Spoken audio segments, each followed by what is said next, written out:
سبحان اللہ کہتے تھے سبحان اللہ. کہتے ہیں یہ عورت اگر بیٹی ہے، عورت اگر وہ بیٹی ہے تو رحمت ہے. طلب کے کہتے ہیں اگر بیٹی ہے تو رحمت ہے، بہن ہے تو شفقت ہے، بیوی ہے تو چاہت ہے، اور ماں ہے تو جنت ہے. عورت ہے نا، میری بیٹی بھی عورت، مگر جب بیٹی بن کے آئی تو میرے لیے رحمت لے کے آئی. میری بہن بھی ہے، عورت ہے، ورنہ اگر بہن ہے تو شفقت ہے، اگر بیوی ہے تو یہ چاہت ہے، اور وہی عورت جب ماں ہو جائے تو پھر فرماتے ہیں یہ جنت ہے. سبحان اللہ. یہ عورت کا مقام آج ہم نے عورتوں کو، بیٹیوں کو خاص طور سے، اور اس کی وجہ کیا ہے؟ آج ہم لوگ پریشان ہو رہے ہیں.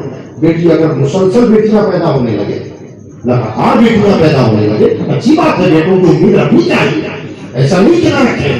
میں یہ نہیں کہتا کہ بیٹا نہ مانے، بیٹا اچھی بات ہے، مگر بیٹی سے پریشان ہونے کی ضرورت نہیں ہے. سارے خاندان والوں کے منہ لٹک جاتے ہیں، یار پہلی بھی ہوگی دوسری بیٹی ہو گئی، ارے یار یہ کیا ہو گیا. یہ ہوتا ہے. بعض بدبخت وہ ہیں کہ طلاق کی دھمکیاں تک بیویوں کو دے دیتے ہیں.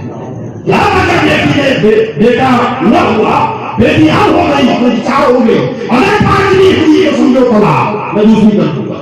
اللہ کے بندے کو کوئی فیکٹری ہے، مشین ہے وہ؟ عورت کے اختیار میں ہے کہ بیٹا ہو کہ بیٹی، اس کی مرضی ہے، جسے چاہے بیٹا دے، جسے چاہے بیٹی دے. مگر جس پر خاص رحمت کی توجہ ہوتی ہے اسے بیٹیاں زیادہ دیتا ہے، کیونکہ مصطفیٰ کو بیٹیاں دیا ہے. وہ تو سراپا رحمت ہے. جب انہیں بیٹیوں سے نوازا تو ان کی امت میں اگر کسی کو بیٹیاں ہو رہی ہو تو سمجھ لو اللہ کی رحمت ہماری طرف توجہ ہے. اللہ کی رحمت ہماری طرف متوجہ ہے، اس لیے ہمیں اللہ بیٹیاں دے رہا ہے. تو بیٹیوں کو زحمت نہ سمجھیں. ہمارے آقا صلی اللہ علیہ وسلم کے دور پاک میں فجر کی نماز کے بعد صحابہ مسجد نبوی سے باہر نکلے. اس زمانے میں پورا مدینہ جھونپڑوں کی بستی تھی، سارے جھونپڑے ہی جھونپڑے تھے. جیسی مسجد سے باہر نکلے تو صحابہ کھڑے ہیں، بات چیت کر رہے ہیں فجر کے بعد، اور دیکھ رہے ہیں کہ آبادی جو سامنے تھی، روزانہ اس آبادی کو ہم لوگ دیکھتے ہیں جب بھی نکلتے باہر، لیکن آج یہ پوری آبادی میں سب سے زیادہ منور جو فلاں جھونپڑا لگ رہا ہے. ایسا لگ رہا ہے کہ اس پر رحمتیں برس رہی ہے، نورانیت کا ماحول ہے. اب ایک دوسرے سے بات کریں، ہاں یار گھر دیکھو، وہ اس کو دکھا رہا ہے، وہ اس کو دکھا رہا ہے، کہاں یار تھوڑا سا فرق تو ہے. لیکن کیا ہے، اتنے میں آمینہ کے لال تشریف لائے. ہمارے کیا باتیں ہو رہی ہیں، رسول ذرا دیکھیں نا، روزانہ ان جھونپڑوں کو دیکھتے ہیں، مگر آج اس جھونپڑے کی ذرا شان نرالی نظر آ رہی ہے. تو کہا ہاں نور برس رہا ہے وہاں. آقا نے فرمایا ذرا معلوم کرو شاید بیٹی پیدا ہوئی ہو. ایک صحابی گئے، دستک دی، کچھ خبر ہے، الحمدللہ ہمارے گھر بیٹی پیدا ہوئی. تو بیٹی جب آتی ہے تو رحمتیں لے کے آتی ہیں، بیٹیاں پیدا ہوتی ہیں تو اللہ کا نور برستا ہے. تو بیٹیوں کو زحمت نہ سمجھیں، مگر آپ زحمت سمجھنے کی وجہ، اس کی وجہ یہ ہے کہ بچی کو پالو، پوسو، بڑی کرو، اور پھر شادی کی فکر، ٹینشن، رشتہ آتا ہے نہیں آتا ہے، آتا ہے تو کیسا آتا ہے، پھر اس کی ڈیمانڈ کیا ہے. ایک بیٹی کی شادی میں کتنا لاکھ لگ جائے گا، اتنے ہزار کی مہمانی ہو جائے گی، اتنا جہیز دینا پڑے گا، اور اتنا سونا دینا پڑے گا، اور یہ کرنا پڑے گا. باپ کو سر پسینہ آ جاتا ہے، اس لیے آدمی پریشان ہوتا ہے. مگر یہ بھی مشکل پیدا کی ہوئی ہماری ہے. میرے آقا صلی اللہ علیہ وسلم نے ارشاد فرمایا کہ لوگوں شادیوں کو سستا کرو، شادیوں کو سستا کرو، شادی کو اتنا سستا کر دو کہ غریب سے غریب بھی شادی کے لیے تیار ہو جائے. اور زنا کو مہنگا کر دو، زنا کو اتنا مہنگا کر دو کہ امیر سے امیر آدمی بھی زنا کا نام سنے تو کانپ جائے.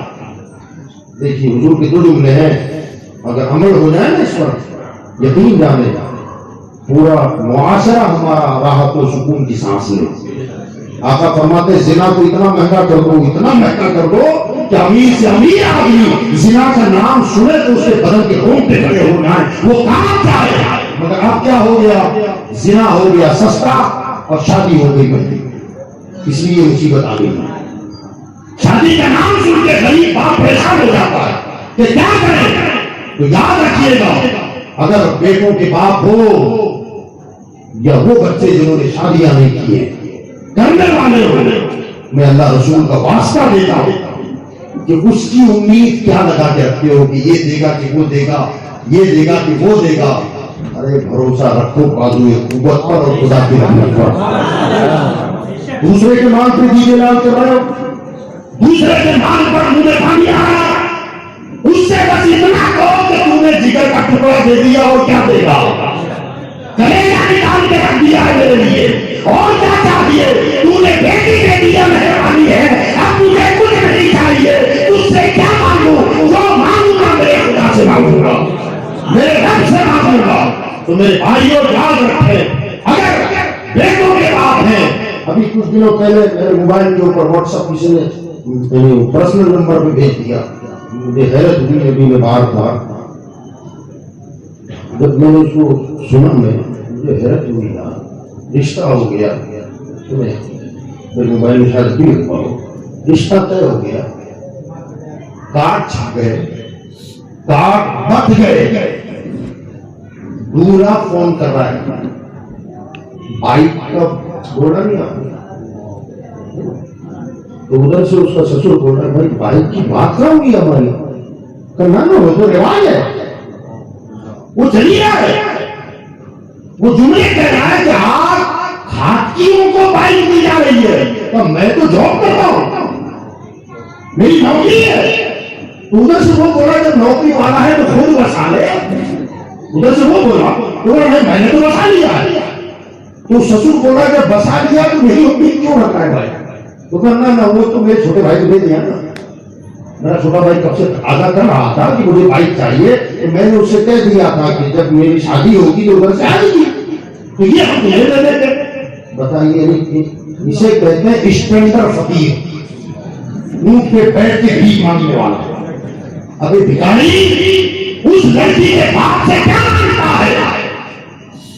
اس کے خزانے میں کوئی کمی نہیں ہے، مانگ تو اللہ رسول سے مانگ، اپنے بازو قوت پر بھروسہ رکھ، اور یہ یاد رکھ کہ میں اپنے سسرال سے کچھ نہیں مانگوں گا، وہ دے دے اس کی مہربانی ہے، وہ اگر عطا کرنے توبہ ہے یہ کہے، مگر مانگو مت اور یہ تمنا کرو کہ مولا میں کچھ نہیں لوں گا، تو مجھے دے تاکہ اور غریب بیٹیوں کی شادیاں میں خود کروں۔ دیکھو کہ خدا دیتا ہے کہ نہیں دیتا، اللہ یقین رکھا کرے۔ یاد رکھیں، مجھے مولانا روح کی ہدایت یاد آ گئی، اللہ رزاق ہے، روزی دیتا ہے۔ کہتے ہیں کہ ایک بندہ جنگل میں پہاڑوں سے گزر رہا تھا، تو اس نے دیکھا کہ اس پہاڑ کی گفا سے باہر لنگڑی لومڑی چاروں پیر کٹے ہوئے بیٹھی ہوئی ہے، جہاں سے پیر اس کے چاروں پیر بھی کٹے ہوئے ہیں، لنگڑی لنگڑی چل نہیں پاتی، پیٹ سے رگڑ چلتی ہے، گھسیٹتی ہے، مگر تبلیغ اتنی ہے اگر خالی چمٹی بھرو تو شاید خون نکل آئے، اتنی تروتازہ۔ تو وہ دیکھنے لگا کہ یار یہ کیا کھاتی ہوگی، دوڑنے کا چلنے کے قابل نہیں ہے، مگر کھاتی کیا ہوگی؟ دیکھوں آخر یہ پیٹ کیسے بھرتی ہے اور اتنی تبلیغ کیسے ہوگی؟ ایک طرف بیٹھ گیا، تھوڑی دیر کے بعد اس نے دیکھا کہ جنگل کا شیر جنگلی جانور کا شکار کرتے ہوئی لے کے آیا، اور جتنا کھانا تھا شیر کھایا اور کھا کے جو بچا چھوڑ کے چلا گیا۔ یہ لومڑی اندر سے گھسیٹتی ہوئی آئی اور پیٹ بھر کے کھا کے پھر اندر چلی گئی۔ وہ دل میں کہنے لگا واہ مولا کیا رزاق ہے، کیا شان ہے تیری، لومڑی کو اس کے دروازے سے منہ پھیلا کے کھانا کھلا اسے روزی دے رہا ہے۔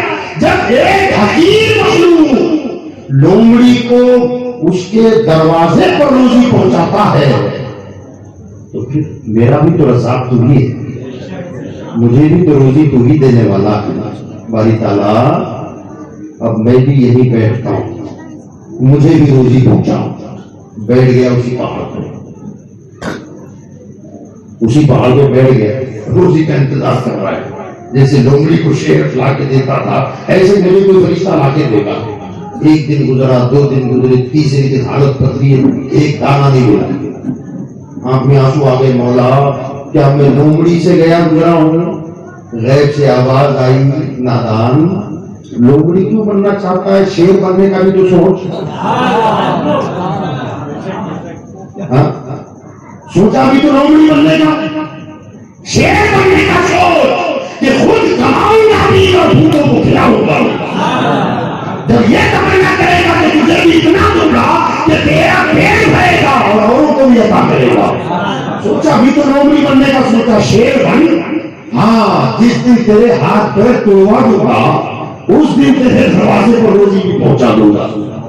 دوسروں پر کیا بھروسہ کریں، دوسروں کی لالچ کیا کریں، اللہ پر بھروسہ کریں۔ آدمی قوت ہے، اللہ نے طاقت دی ہے تو اس پر بھروسہ کر کے کام کریں۔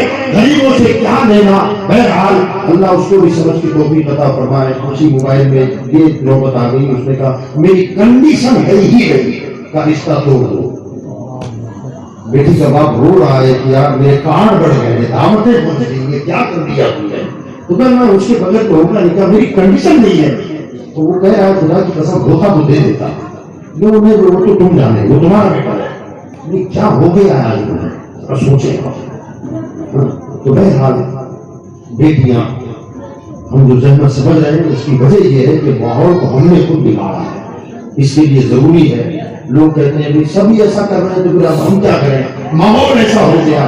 میں کہتا ہوں کوئی تو آگے قدم اٹھائے نا، کوئی قدم اٹھائے، پیچھے لائن لگ جائے گی، لائن لگے گی تو یاد رکھیں، کرو کوشش انشاءاللہ۔ جو بیٹوں کے باپ ہیں وہ بیٹیوں اور والوں سے کہہ دیں کہ رشتہ تو منظور ہے، بچی پسند آ جائے، اچھی لگے، خاندان اچھا لگے، قبول کر لیں، مگر ساتھ میں یہ کہہ دیں کہ خدا کے لیے ہماری کوئی ڈیمانڈ نہیں ہے۔ آپ اپنی مرضی سے کچھ دینا چاہتے ہیں تو اپنی بیٹی کو دیں، ہمیں دیں، اللہ کا دیا ہمارے پاس ہے، اور اگر ابھی نہیں ہے تو آپ دیکھنا، یہ کر کے دیکھو، اس بہو کی قدروں کی برکت سے اللہ خزانے کھول دے گا، اللہ خیر سے مدد کرے گا۔